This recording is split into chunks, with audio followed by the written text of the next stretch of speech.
Manhattan along to join President Biden and the First Lady as they pay their respects here today. We should note, of course, the firefighters. The FDNY Engine 54 here in Manhattan suffered the greatest loss on September 11th. 15 of its members died that day, and so our Mola Lenghi is there for us this morning. Good morning, Mola. Well, good morning, Nora. This is Engine Company 54 in Midtown Manhattan. They were among the first to respond that morning on 9/11, and as you mentioned, they had that unfortunate distinction of having lost the greatest number of firefighters. 15, an entire shift, the only firehouse in the city to have lost an entire shift of firefighters on 9/11. We spoke to retired FDNY firefighter Evan Kelly. CNN. And for months, he was at ground zero, sifting through the rubble, CNN. searching for anyone he could find. Of the towers falling and thinking that's how the towers fell, right? When you stopped in New evacuated? Haven, and then I have the 5-week-old, and you were coming from Boston. I was coming from Boston Okay. from. Smell.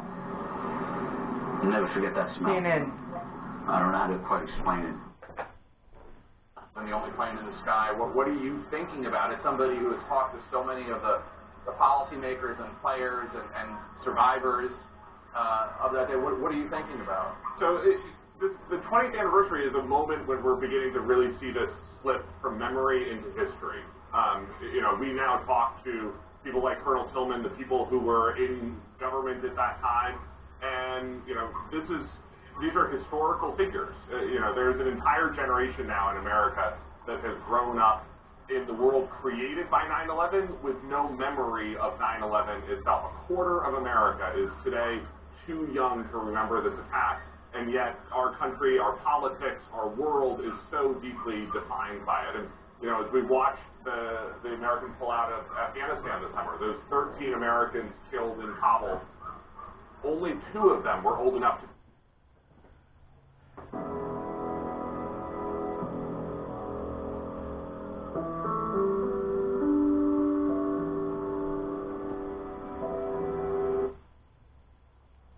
common than we give ourselves credit for. And the power of these moments, when you see leaders come together from...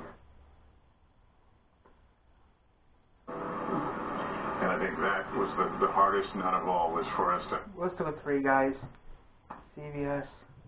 Oh, Mola Lenghi, so powerful to hear that, and you're right to point out what is estimated that tens of thousands of first responders who have health-related issues stemming from 9/11, serious issues, whether they are cancer, lung issues, mental health issues that are still in the forefront of many people's minds, trying to help them as well, certainly here in New York City. Mola Lenghi, thank you so much. CBS News senior security contributor and former acting CIA director Michael Morrell is also with us this morning. He was with President George W. Bush on 9/11. We are going to hear from President Bush this morning. He is actually in Shanksville, Pennsylvania, and we will take his remarks. Michael, so good to see you. Thank you for joining us. And CNN. It's hard to believe it's been 20 years, and you were there. You were there with the CNN. president when America was under attack. Tell us about that. crash and the second crash, 8:46 to 9:03.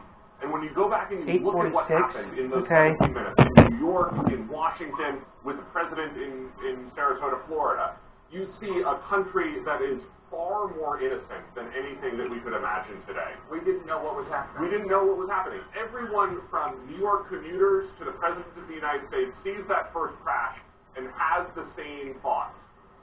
Probably a small plane, pilot had a heart attack, plane had a mechanical problem, air traffic control is having a really bad day. And that's true. In the book, I tell the story of Peter Johansson, one of the New York Waterway ferry captains that morning. They've seen the first crash coming across New York Harbor. He pulls into Wall